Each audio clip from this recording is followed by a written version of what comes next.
Hi everyone, it's David and welcome back to Safer FX. So London Open, Wednesday the 1st of October? 1st of October 2025. Wow.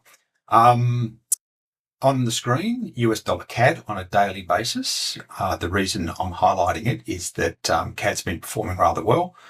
There's weekly price inefficiency there with the orange line. We've got some daily price inefficiency here on the green line, only just. However, it is important to note that it comes following 1 to 3 days where CAD virtually just sort of settled back down into what could be described as a bit of a opportunity to have a rest, maybe pick up a little bit of extra liquidity. And so if I just keep drilling in for folks, the time frame I really want people to concentrate on is probably the 15-minute. So I've zoomed right back into the 15-minute, and I'll just pull that out a little bit just so everyone can see. So hopefully contextually you can see that the daily may be poised for a resumption, for a move to the upside.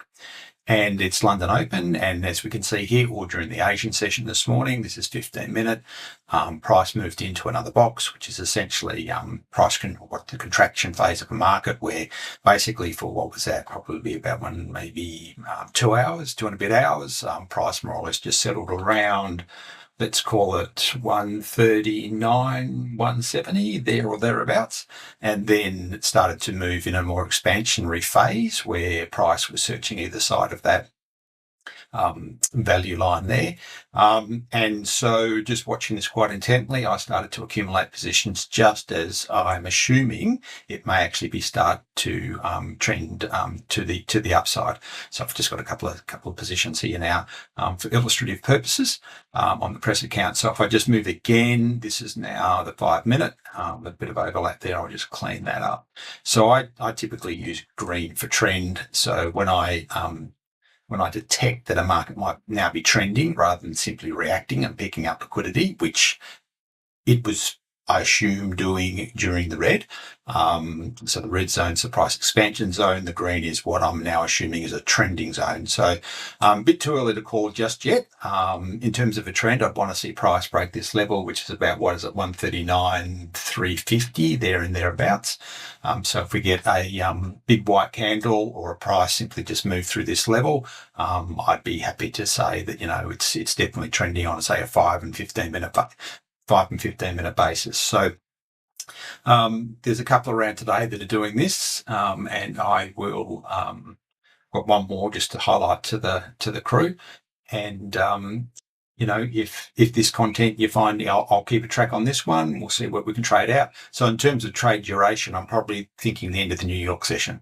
So hopefully London, she moves through this upper limit here. It might spend some time going a little bit sideways in the intervening time between London slowing down a bit and New York really kicking, and then hopefully New York will pick it up and it will move to where it's going to move for these two sessions.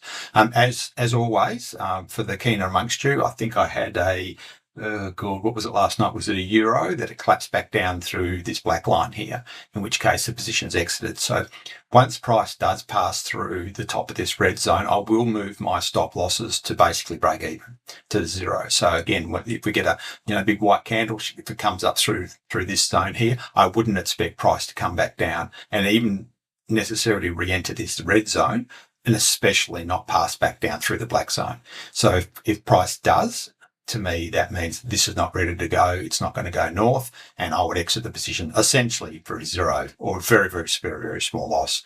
So that's essentially how I manage these situations. So again, if you've got any questions, please just pop them in the comments below. Like, subscribe if you're getting some value out of this content. Trade safe, and I will catch you in the next one.